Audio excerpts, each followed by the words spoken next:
Live from clickorlando.com, this is News 6 at 5:30. This is a News 6 Plus takeover. Here now is Lisa Bell and Candace Campos with Florida Foodie. Hello and welcome back to Florida Foodie. I'm your host, Lisa Bell. Today's guests have spent more than 20 years in the restaurant and hospitality industry.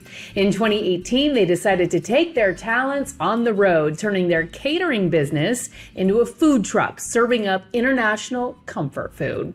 Most recently, they've just wrapped up competing in the Food Network's Great Food Truck Race. We are so happy to be joined today by Count and Jessica Foreman from Sauté Kingz. Hey. Thank you so much. Hello. Just when I say Sauté Kingz, it makes my mouth water. Just the name makes me hungry. Kind of rolls up. Yeah, right? Well, I'm glad it does. I'm glad it does. So how did you start cooking? Give us your background. Okay. Well, actually, my background comes from home.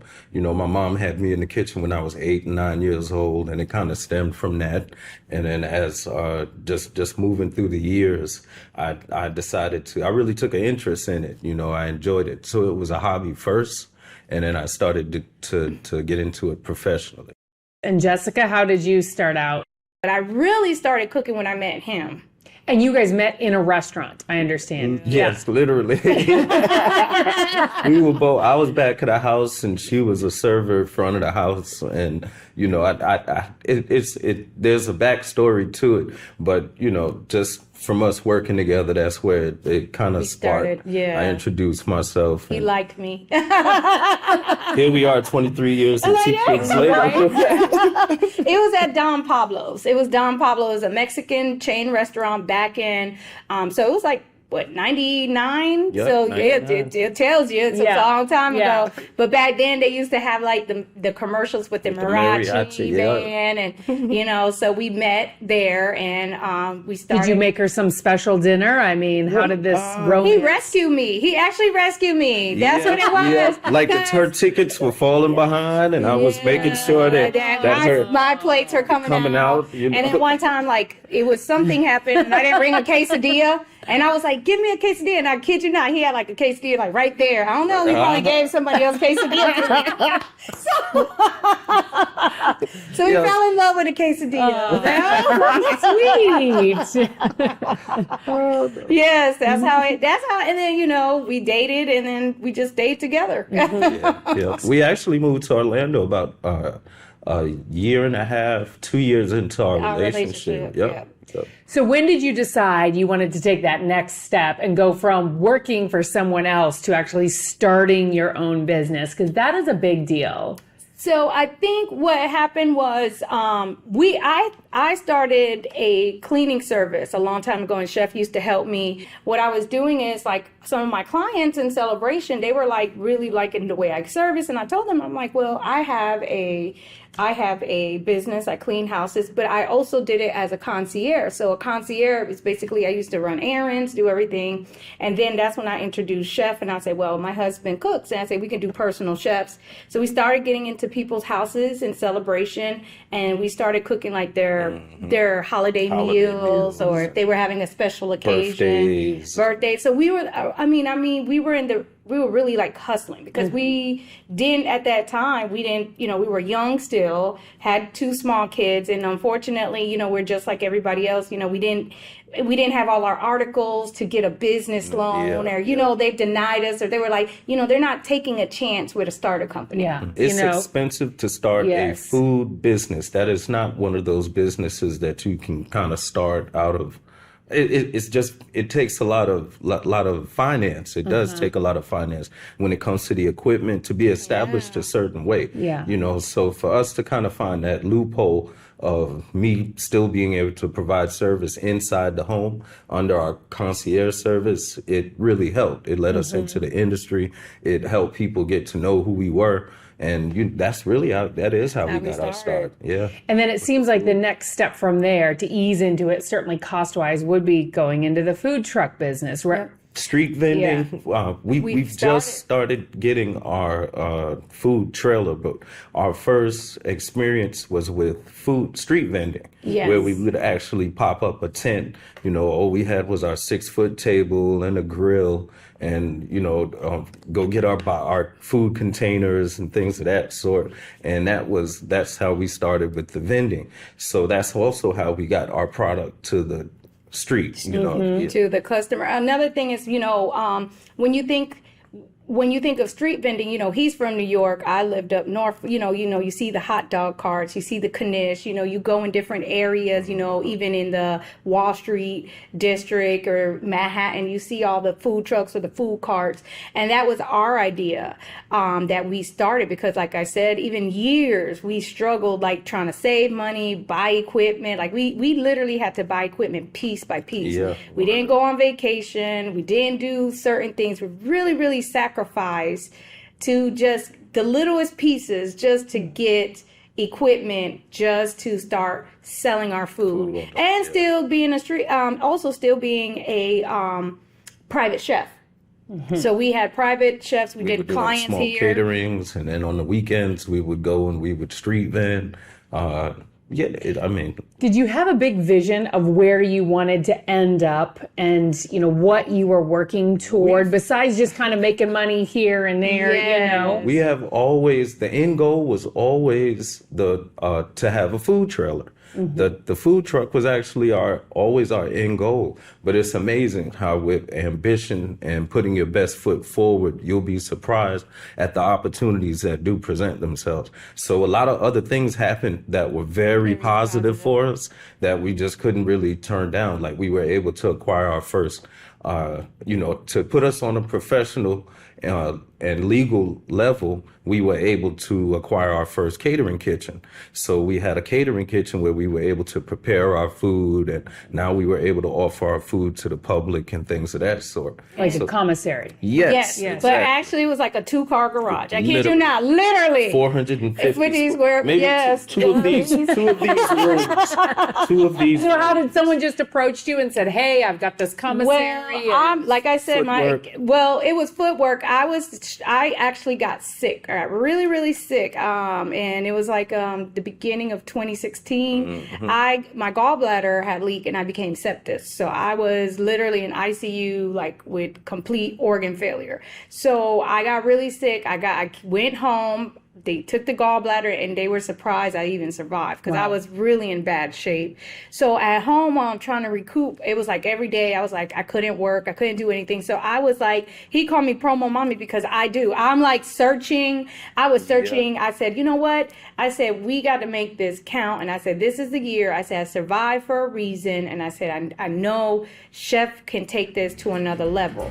Stay with us as we talk to the couple behind Sauté Kingz more about how they took their vision and turned it into a reality.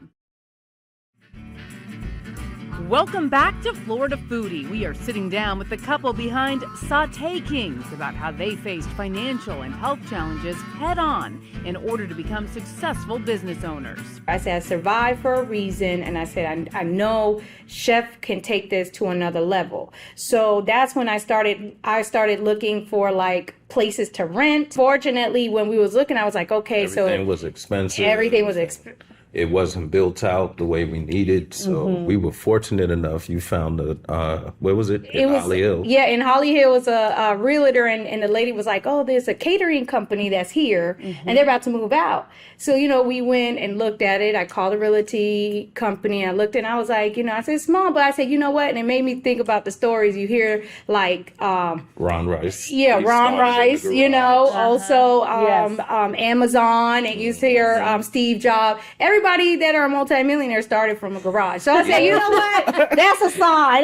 We gotta get it. Yeah. And that's how we actually became legal, in the sense of having our own little commissary. Technically it was a commissary. And then at the same time while I was doing that, I was looking for competitions. I was looking to TV shows. I was watching a lot of TV while I was Her and the kids were forcing me to get into competitive cooking. They were like, "Dad, you got to compete." And I'm like, I don't want to. Yeah. Yep. So 2016 really did like, it was a turning point. It was a turning point because I was like, we're just going to start competing. And we was looking at local things, competitions, anywhere from barbecue. And we did the King of the Grill in Ormond.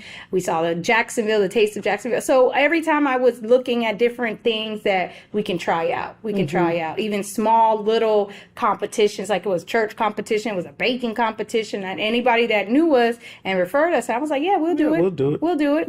We'll do it. We had to get And it also gave us a good connection. When you participate in those type of local events, it gives you a good connection to your community. So that was footwork. It really, they were like, "Aren't you from? Where are you from?" It really sparked getting your name out there. Yes, it sparked their interest. Yeah. So the garage came first, then the food truck?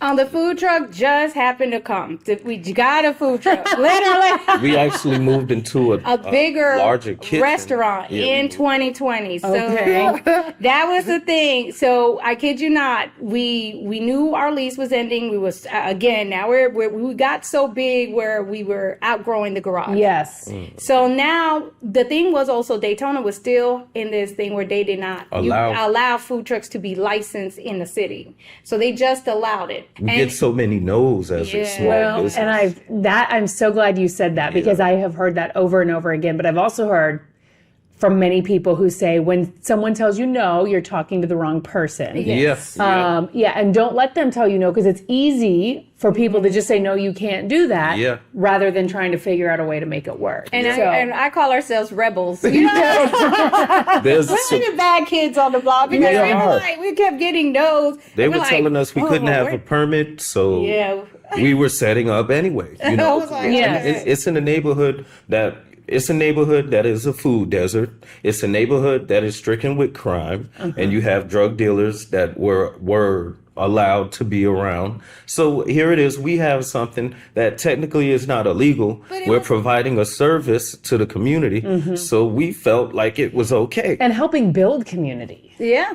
We were teaching kids. I mean, there's so much that sparked just from having the ambition to kind of start what we're doing on a corner, even and when we were told no. Provides such a big source of love and connection. It does. Culture and history. And when people can talk about, food and share stories over food and break bread, it can change a neighborhood. So what is the Sauté Kingz specialty? When you show up, what are you serving up?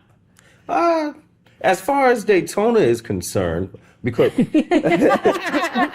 they call me the Daytona Pasta Man. Okay. So I'm known for actually our genre is international soul food. So I'm known for actually providing a scratch Italian Alfredo sauce on street side. We're actually street side when we cook. When we first started. Yeah, we usually cook to order. So that would probably be we're known for our crab cakes, our lamb chops, our lobster tails, and we place these over different toppings like our teppanyaki fried rice. We have a Caribbean inspired, which is Caribbean inspired rice. It's like a coconut fried rice, and we have the vegetables mixed in, but it has a little Asian twist to it.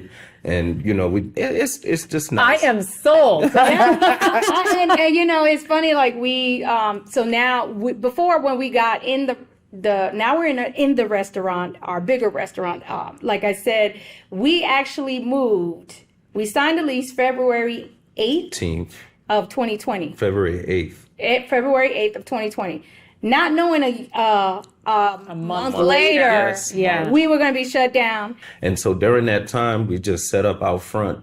Again, we went right back to we had to go back to the basics in 2020. Like a lot of people in 2020, that was a big And what struggle. was crazy was it was weird because what we were doing now, restaurants that big chain restaurant Right. had to do. They They were had doing the same They had to thing. They go had to minimize with a couple people and set up a tent outside and take orders. So, you know, we were like, well, okay. Like, Well, okay, we've been on the right track. Yes. we Yes. just didn't know it. You had the experience. So in the meantime, through all of this too, you've also been auditioning multiple Yes. times, talking Yes. about perseverance to get on the Great Food Truck Race. Yes. Why was that such a big goal for you? I wanted a food truck, but you know what was so funny? We saw it, like I said, around that time. I was looking, and you know, I was like, well, let me try to apply. And I applied for many times, and then sometimes it takes a while before you get a response. But then 2020 hit. Right. Again, and then, Again. you know, and they were And then like, we was like, we didn't hear they nothing. told us everything was on hold, and we were like, really?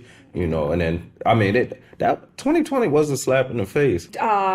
It was like 2021 in December. I saw something on Facebook, and they were like, "Do you want to audition for the food truck race?" And I'm you're like, yes. Third time's a charm. Okay. I was like, let me do it. And I was like, you know, and then I basically again, and I did the story. I sent pictures, and I was like, you know, and then finally I got like a reply, response really pretty quick. and it went really quick. And I was like, okay, we did the Skype interview, they did everything, and then they finally was like, you know, we're gonna see. They were giving us like the thing, like, you know, saying that we're gonna be picked, or if you could shut down your business. And I'm like, maybe this time is it. This time you were selected. Yes. Yes. So what was that experience like? We would, you know, we got word. We were like, wow, you know, it was surreal. It was surreal. It was surreal. So where is the taping, and do they provide everything for you there, or how does that work? Everything that you list and ask for, as far as being able to perform your recipes and things, they provide the truck for you. They wrap the truck in your logo. Nice. They ask you for a list of the equipment that you're looking for, based on the recipes that you provide.